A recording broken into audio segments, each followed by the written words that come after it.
अस्सलाम वालेकुम dear students, कैसे हैं आप लोग।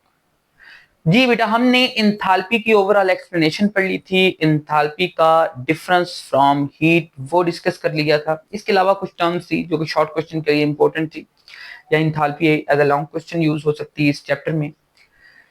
ये तो पेयरिंग स्कीम पर पता चलेगा कि कौन कौन सा चैप्टर वो इंक्लूड करते हैं, कौन कौन सा चैप्टर वो इंक्लूड नहीं करते। बाकी ये कि ओवरऑल अगर बात करें तो आपकी बुक में ऑलमोस्ट 13 चैप्टर्स हैं, और 13 चैप्टर्स में से लॉन्ग क्वेश्चन तो नहीं आएगा, और लॉन्ग क्वेश्चन जो आना है वो 6 चैप्टर में से, क्योंकि 3 लॉन्ग क्वेश्चन के पार्ट आने हैं, और 3 लॉन्ग क्वेश्चन में हर एक लॉन्ग क्वेश्चन के अंदर 2 पार्ट होंगे। इसका मतलब ओवरऑल 6 लॉन्ग क्वेश्चन आने, और 6 लॉन्ग क्वेश्चन 6 चैप्टर में से ही होंगे। बाकी जो 7 चैप्टर में उनमें जस्ट शॉर्ट क्वेश्चन आएंगे।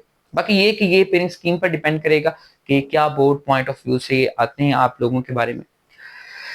जी, नेक्स्ट टॉपिक की तरफ आते हैं, और topic is the exothermic and endothermic reaction. पहले भी हम डेफिनेशन इसकी पढ़ चुके हैं। बाकी ये कि इसमें जो हम चीज देखेंगे that are the examples and other various explanations of these reactions. Exothermic and endothermic reaction में सबसे पहले जो टर्म इन्वॉल्व होती है that is the heat of reaction. किसी भी रिएक्शन के अंदर जो हीट इवॉल्व या एब्जॉर्ब होती है उसको हीट ऑफ द रिएक्शन बोलते हैं। और ये बात तय है कि किसी भी रिएक्शन में या हीट एब्जॉर्ब होगी या हीट इवॉल्व होगी, ये कांस्टेंट वाला सिस्टम नहीं है। इसमें या तो बॉन्ड ब्रेकेज होगा या बॉन्ड फॉर्मेशन। अगर बॉन्ड ब्रेकेज बॉन्ड फॉर्मेशन से ज्यादा है तो हीट एब्जॉर्ब होगी, और अगर बॉन्ड फॉर्मेशन बॉन्ड ब्रेकेज से ज्यादा है तो हीट रिलीज होगी। तो इस तरह कुछ फिनोमेना चलते रहते हैं। हीट ऑफ रिएक्शन, और हीट ऑफ रिएक्शन के बाद एक्सोथर्मिक और endothermic reaction. Chemical reaction in which heat is evolved, बताएंगे आप लोग क्या है जी। एक्सोथर्मिक रिएक्शन ऐसे रिएक्शन जिसमें हीट एवॉल्व होती है। इवॉल्व का मतलब रिलीज होना, एलिमिनेट होना, खारिज होना। तो ये exothermic reaction. And chemical reaction in which heat is absorbed is called endothermic reaction. इनको एंडोथर्मिक रिएक्शन बोलते हैं। तो की पॉइंट क्या है, heat is absorbed and heat is evolved.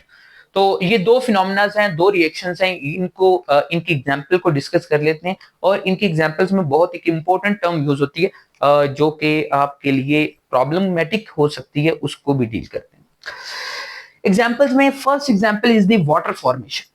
And water formation के अंदर आप ना इसको रिप्रेजेंट करने के दो तरीके हैं, गौर से समझिएगा बेटा।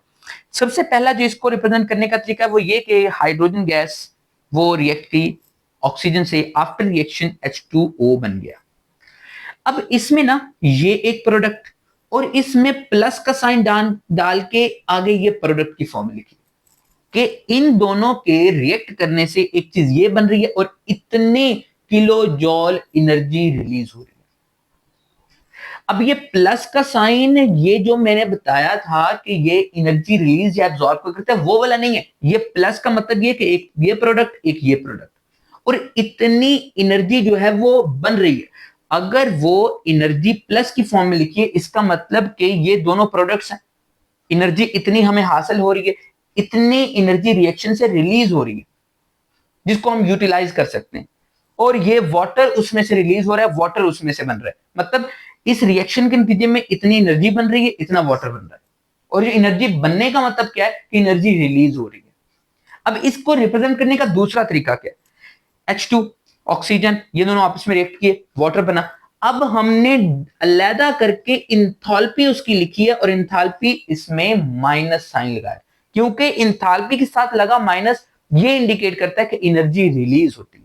तो ये बेटा ख्याल रखिएगा, अगर रिएक्शन में प्रोडक्ट के साथ प्लस करके लिख दिया है तो इसका मतलब कि ये प्रोडक्ट की फॉर्म में और ये एनर्जी रिलीज की फॉर्म में अगर इस तरह लिखा होगा तो ये रिएक्शन एक्सोथर्मिक रिएक्शन होगा। या उसको अलहदा करके डेल्टा एच की फॉर्म में अगर लिखा है, इंथाल्पी कंटेंट की फॉर्म में लिखा है, तो उसके साथ माइनस आएगा क्योंकि एनर्जी रिलीज हो रही है। And this is the exothermic reaction.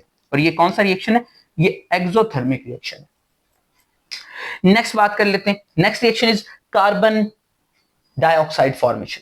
Carbon oxygen के साथ रिएक्ट किया, कार्बन डाइऑक्साइड फॉर्मेशन बना, एंड एनर्जी प्लस की फॉर्म में, ये प्रोडक्ट की फॉर्म में लिखी हुई। डेल्टा एच नजर आ रहा है, नहीं आ रहा, इसीलिए ये प्रोडक्ट है, और ये प्लस का साइन ये इंडिकेट कर रहा है कि एनर्जी रिलीज हो रही है। अगर प्लस का साइन डेल्टा एच के साथ है तो ये इंडिकेट करेगा कि एनर्जी एब्जॉर्ब हो रही है। ये बेटा याद रखिएगा, ये प्रॉब्लमेटिक हो सकता है आपके लिए। तो दोनों चीजें, अगर प्रोडक्ट में प्लस का साइन तो एनर्जी रिलीज होना, और इसको हम इस तरह भी रिप्रेजेंट कर सकते हैं, delta H is equal to minus 393 kilo joule per mole. ये दोनों सेम चीजें, ठीक है। ये एनर्जी रिलीज होती है, इधर प्रोडक्ट की फॉर्म में एनर्जी रिलीज होना ही लिखा, ये प्लस का साइन इधर रिलीजिंग और एब्जॉर्बिंग को शो नहीं करता। इधर प्लस का साइन ये कि एक ये प्रोडक्ट और एक ये प्रोडक्ट, जिस तरह हम रिएक्टेंट को प्लस की फॉर्म में लिख देते हैं, इसी तरह प्रोडक्ट की प्लस। नेक्स्ट बात करें तो next reaction is hydrogen iodide formation. Hydrogen और आयोडीन का रिएक्शन होता है और बनता है जी हाइड्रोजन आयोडाइड। अब इसमें देखें लिखा हुआ है -53.08, मतलब इतनी एनर्जी एब्जॉर्ब हो गई है, इतनी एनर्जी यूटिलाइज हुई है, इतनी एनर्जी सिस्टम ने सराउंडिंग से ली है। और ये जो एनर्जी ली है इसका मतलब कि ये एक एंडोथर्मिक रिएक्शन है, इसमें एनर्जी एब्जॉर्ब हुई है। अब यहां पर माइनस ये नहीं इंडिकेट करता कि एनर्जी रिलीज होती है, क्योंकि ये माइनस सिर्फ प्रोडक्ट की फॉर्म में, कि प्रोडक्ट में से इस रिएक्शन में से इतनी एनर्जी माइनस होगी, इतनी एनर्जी एब्जॉर्ब हो गई। तो इसको दूसरा रिप्रेजेंट करने का तरीका, हाइड्रोजन आयोडीन रिएक्ट किए, हाइड्रोजन आयोडाइड बना, और डेल्टा एच के साथ क्या लगा हुआ है, प्लस की फॉर्म में आया है। और प्लस साइन किसको इंडिकेट करता है, अगर डेल्टा एच के साथ आ जाए, this is the endothermic reaction. उसके बाद एक और एग्जांपल है nitrogen monoxide formation, N2 plus O2 2NO, और ये -180.6 किलो। मतलब ये कि ये भी एक एंडोथर्मिक रिएक्शन है जिसमें एनर्जी एब्जॉर्ब हो रही है। और इसको अगर डेल्टा एच की फॉर्म में लिखें तो delta H is equal two plus 180.6 kilo जॉल।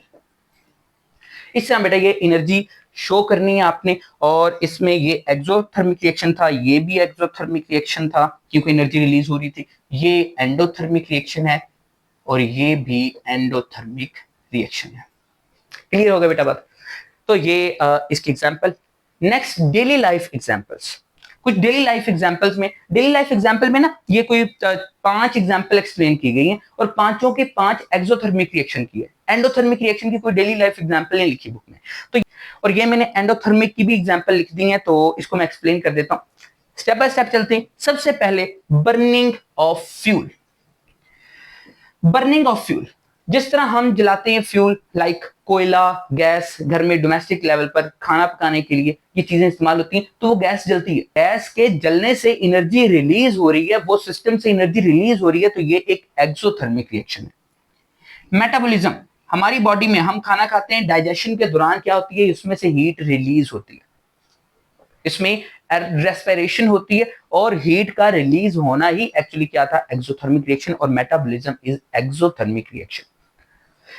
Electric stations, electric station ये जो बिजली पैदा करने वाले घर होते हैं, इलेक्ट्रिक हाउस, उसमें इलेक्ट्रिक ग्रिड्स लगी होती हैं जिसमें डिफरेंट रिएक्शन से, डिफरेंट प्रोसेस से एनर्जी को रिलीज करवाया जाता है और वो रिलीज होने वाली एनर्जी को आगे भेज दिया जाता है तारों की मदद से। और ये इलेक्ट्रिक एनर्जी है। और वो इलेक्ट्रिक एनर्जी कैसे बनी है, या फिर हाइड्रिक एनर्जी, या कोई कोल एनर्जी, किसी भी एनर्जी, केमिकल एनर्जी की फॉर्म को इलेक्ट्रिक एनर्जी में कन्वर्ट किया और एनर्जी रिलीज होती है। और रिलीज शुदा ये जो खारिज शुदा एनर्जी है इसको हम आगे ट्रांसफर करवा देते हैं। तो ये भी एक एक्सोथर्मिक रिएक्शन है। पेट्रोल की बर्निंग, पेट्रोल की बर्निंग इज इटसेल्फ, गाड़ी में पेट्रोल भरवाया, पेट्रोल जल रहा है, गाड़ी भाग रही है। मोटरसाइकिल में पेट्रोल भरवाया, पेट्रोल जल रहा है, मोटरसाइकिल भाग रही है। और ये उसके अंदर जो रिएक्शन हो रहा है ये एक्सोथर्मिक रिएक्शन हो रहा है। वो पेट्रोल के जलने से एनर्जी रिलीज होती है और वो एनर्जी आगे इंजन को मिलती है और इंजन रन करता है और पेट्रोल जो मोटर बाइक है वो भागती है। अब ये हमारे पास ये ना burning of any organic compound, burning of any organic compound, ये कंबस्टन बेटा कहलाता है। कंबस्टन क्या है, burning of organic compound in the presence of oxygen, oxygen की मौजूदगी में। नेक्स्ट फायरवर्क्स, ये जो पटाखे शुरलियां वगैरह हम चलाते हैं, ये जो पटाखे वगैरह चलाते हैं फायरवर्क्स, ये शादियों में होती हैं, तो इसमें भी एनर्जी रिलीज होती है। ब्लास्ट होता है, एनर्जी रिलीज होती है, वो फायरवर्क्स दूर दूर चली जाते हैं। ये मैकेनिकल एनर्जी या किसी और एनर्जी की फॉर्म में वो कन्वर्ट हो जाते हैं, लाइट एनर्जी की फॉर्म में, हीट एनर्जी की फॉर्म में, ये डिफरेंट एनर्जी की फॉर्म क्रिएट होती है और एनर्जी रिलीज होती है। This is also example of exothermic reaction. एक और डेली लाइफ एग्जांपल आपको देता चलूं कि एक अभी आपने काम करना है, जब ये आप वीडियो देख रहे हैं, आपने क्या काम करना है, घर में सर्फ होगा, डिटर्जेंट्स, सर्फ को अपनी मुट्ठी में बंद करें और इसको पानी में भिगो दें। अब पानी में जैसे ही भिगोएंगे ना, तो आपके जिस्म को हरारत फील होगी, हीट फील होगा, और ये क्योंकि पानी का डिटर्जेंट के साथ रिएक्शन एक एक्सोथर्मिक रिएक्शन है, जिसकी वजह से एनर्जी रिलीज होती है और आपको तपिश महसूस होती है। जी नेक्स्ट एग्जांपल, ये एंडोथर्मिक की ये जो एग्जांपल है बेटा, ये एंडोथर्मिक रिएक्शन की एग्जांपल्स हैं। एंडोथर्मिक में आ जाता है स्वेटिंग, पसीना आना। ये स्वेटिंग गर्मियों में पसीना आता है कि ये भी हमारे पास एंडोथर्मिक रिएक्शन है, क्योंकि ये एनर्जी एब्जॉर्ब होती है तो स्वेटिंग की फॉर्म में कन्वर्ट हो जाती है। Next ice melting, melting of ice, बर्फ का पिघलना। ये जो बर्फ पिघलती है, ये सराउंडिंग से क्या करती है, एनर्जी को एब्जॉर्ब करती है तो बर्फ पिघलती है हीट की फॉर्म में। फोटोसिंथेसिस, फोटोसिंथेसिस ग्लूकोज का बनना, पौधों में ये अमल होता है, पौधों के पत्तों में ये क्लोरोफिल की मौजूदगी में, सूरज की रोशनी की मौजूदगी में ये ग्लूकोज के बनने का अमल जो होता है वो फोटोसिंथेसिस कहलाता है, और इस अमल में भी एनर्जी एब्जॉर्ब होती है, और ये भी एक एंडोथर्मिक रिएक्शन है। तो ये डिफरेंट एग्जांपल बेटा हमने पढ़ी है एंडोथर्मिक एक्सोथर्मिक रिएक्शन की, और इसमें डेफिनेशन इसकी देखी है। तो ये अगर लॉन्ग क्वेश्चन भी आ जाए, right a note on the endothermic and exothermic reaction, तो आपने जो पहले वाला मैंने डिफरेंस लिखवाया था वो भी और ये पॉइंट भी लिख देने, और इसके साथ ये एग्जांपल एंडोथर्मिक के अलग, एक्सोथर्मिक के अलग एक्सप्लेन करनी है।